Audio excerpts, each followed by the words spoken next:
Good day, mate. What's up? Today, I cook smoked pig. First, muro. Put salt.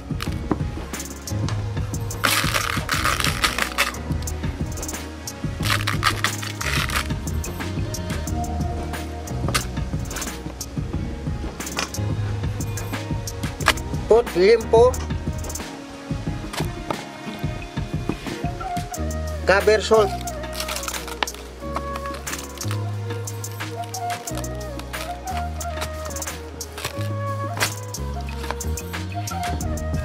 Put salt. Put limpo.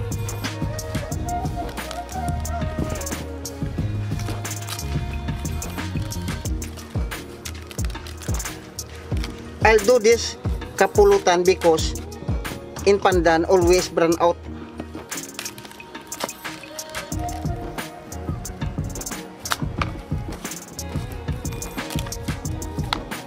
Okay, more salt. Salt is from the sea.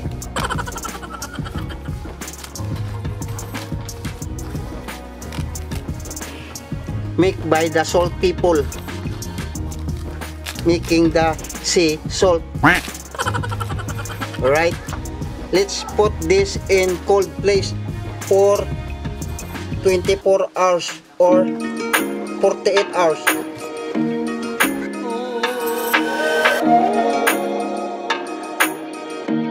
Pagkatapos sabi niyo joke lang mga kapulutan, eto na yung ating binuro o inasnan sa loob ng isang linggong pagbuburo. Ito na itsura niya. So, namakod na siya.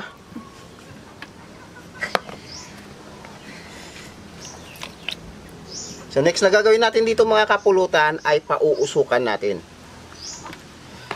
Alam niyo mga kapulutan, kaya namin ginawa to dahil grabing brownout dito. Alam ko napanood niyo naman sa balita at iimbestigahan na din yata sa Senado kung bakit nag-brown out dito nang walang dahilan. So ito na siya mga kapulutan, pauusukan lang natin yan. Siguro mga 2 o 3 araw dito mga kapulutan. Pausok lang.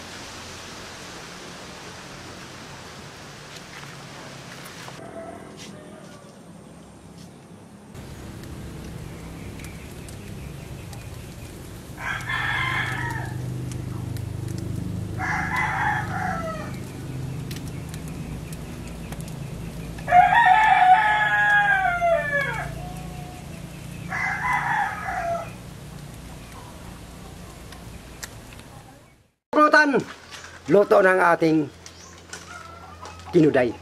Inipusakan natin itong mga kaputan 4 nga araw. Tingnan na may itsura niya, oh. Yan. Itsura niya. Ano na? Kulay dilaw. Mga kapulutan, nag-ihaw na tayo ng manok. Ihalip natin dito sa ating kukuday. Yan. Yan. Kunin natin ang manok at yung baboy na pinusukan natin.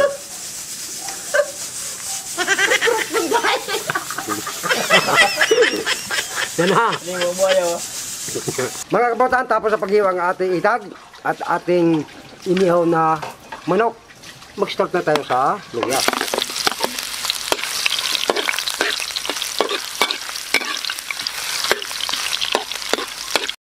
Ahos.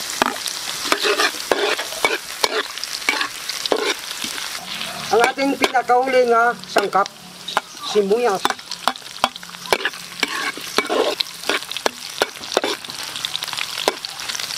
Ating tinuday. Yan. Ang ating namang manok na inihaw.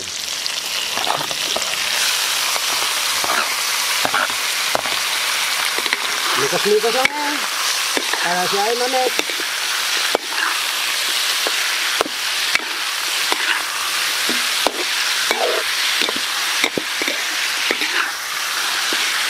Ang ating namang water district supervisor.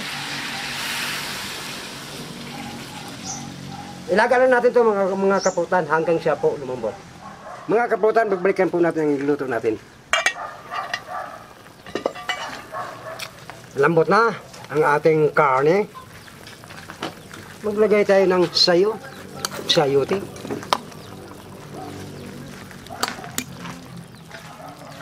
Takpan natin uli. Mga kaputan, bagbalikan po natin ang luto natin. Malambot na ang ating sayote. Luto ito mga kaputan. Kunin natin. Alam na ang kasunod dyan. Sir, lagay tayong kanin kaagad dito sa ating pinggan. Congratulations pala ba sa bago mong multi-cup. Salamat na sir. Sa wakas, nagbigay ng Panginoon sa akin. Diyan. Course naman. Basta may tiyaga, may tinula. May tinula, may nilaga, sinigang mix. Gamitin natin. Nilaga? May sinigang mix? Oo, para sinigang, para may kunting ang asin ba? Sige. Sige, sugot ganit ko. Okay. Ang siman sana, may kalma, sama sino.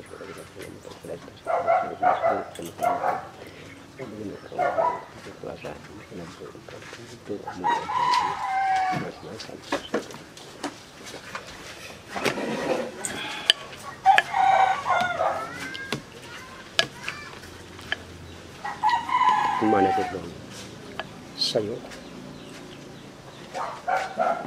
Tikman natin. Ano mo na yan? Oo. Ay, ginawa pala namin to mga kapulutan. Parang pinikpikan style. Pero ang ginawa namin, inihaw lang namin yung manok pa. Parang ginaya lang ng konti. Pero hindi lahat ang style. Kasi sa pinikpikan naman sinusunog. Ganyan. Importante dyan, yung lasa ng sabaw.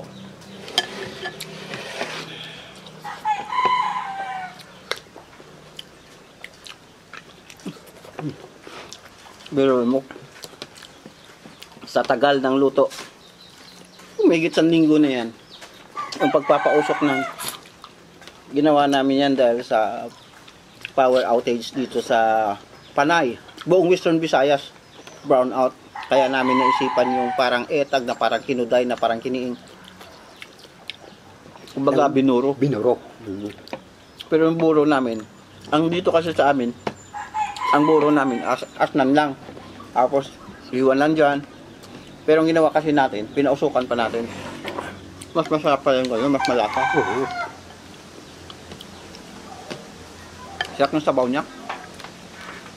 Kung dito pang pulutan natin. Sorry. Kung dito pang pulutan. Lahat na ulam pwede pulutan yan.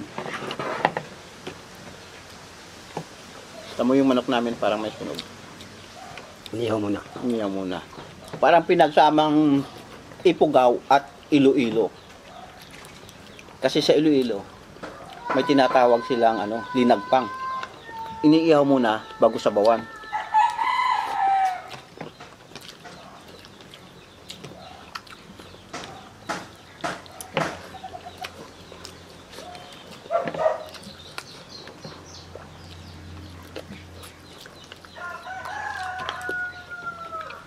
Sarap pala lasa nung pagka iniihaw ang manok.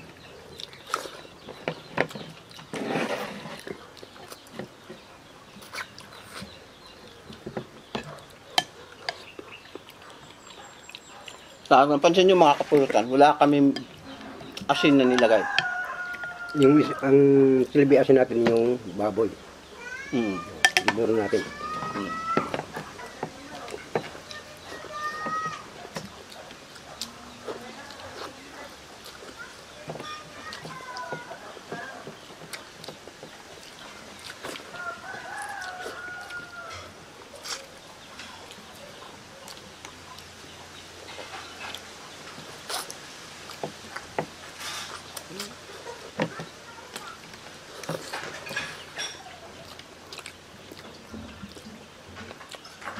Ewan ko kung ano pa pwedeng gawing comment na lang kayo mga kapulutan, lalong-lalo na yung mga taga-Benguet, taga-Ipugaw. Itong sa binuro naming baboy na pinausukan. kung ano pang pwedeng luto ang magagawa natin dyan. So far kasi ang alam lang namin is ganito. Tapos prito. O kaya ihaw, pwede din.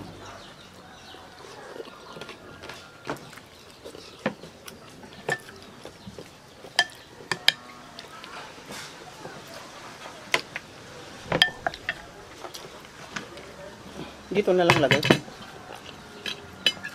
Pwede. Pwede. Saka yung baboy. Malasa.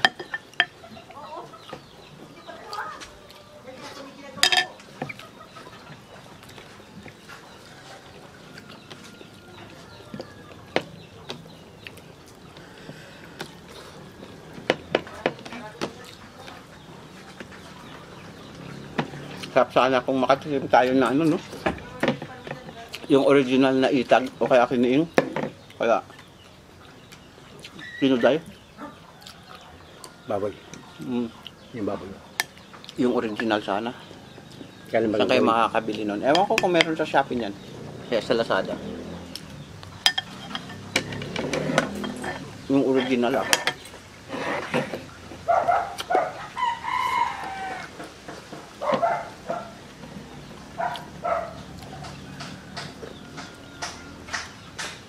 Nakapunta na ako ng Ifugao eh. Pero hindi ko naman kasi pakilala noon to. Hindi ko alam na masarap pala yung ano nito.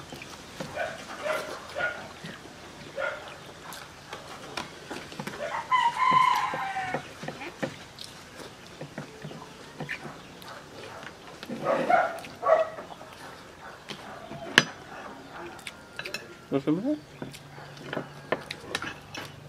Teka. Mamaya yan. Mama, Ubas sa akin yan. naubos mo yan? Kaya yan. Ang dami mo kumain, liit ng plato mo. Ang kunti kain. Laki plato. Parang labador. Paano kayo maubos yun? Parang labador ng plato mo na. Yun lang. Pagka 45 days talaga ang manok na ginamit nyo, dapat dito native na manok. Mas malasa Oo. yung laman. Kaya mga kapotas, ito lang no. Ang the best daw yung manok native kasi wala kami mabilihan ngayon mga native. Ang mahal sa amin native mga kaputan yung kilo. 200 ang kilo yan. Dito? Oo. 200 na? Oo.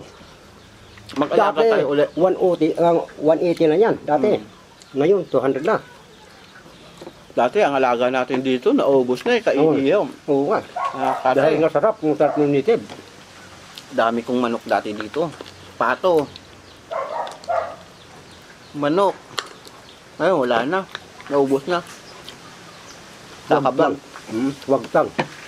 Oh. Pati yung pato. At saka yung native ng manok, ubos. Naubos. Hindi lang ubos, wagtang talaga. Ang dami nun. Dahil may ilang prato yan. Kaya pa. Naalam ko na. Gagawa uli ako ng ganun. Papagawa ako ng kulungan sa likod.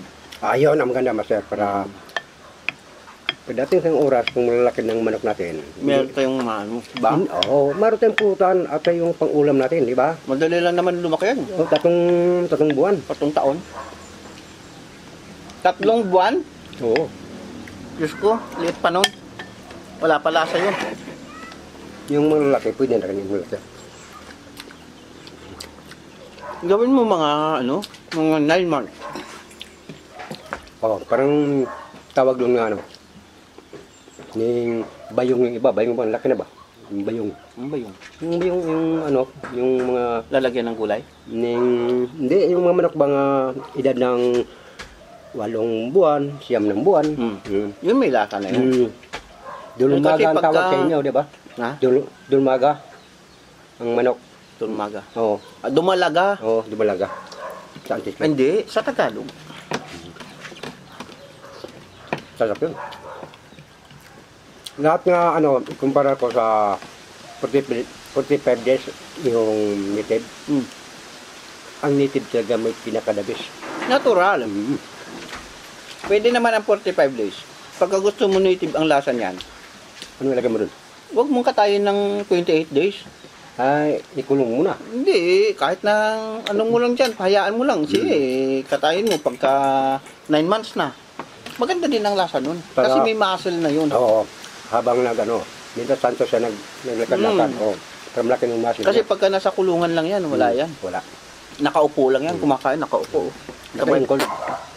Naka-incold sa kulungan. Mga kapulutan, maraming salamat po sa iyong lahat. Sana po hindi kayo magsawa sa pulutan ko Elias. Tuloy-tuloy pa rin po ang iyong panood sa amin. Kaya hindi pa po nakasubscribe sa pulutan ko Elias. Subscribe na kayo. Katong iba pa nga hindi pa, buksan ang puso nyo para sa amin. Kami po ay namamahal ng dalawa. Kaya ang sabi ko sa inyo, maraming salamat sa buong mundo. Thank you po.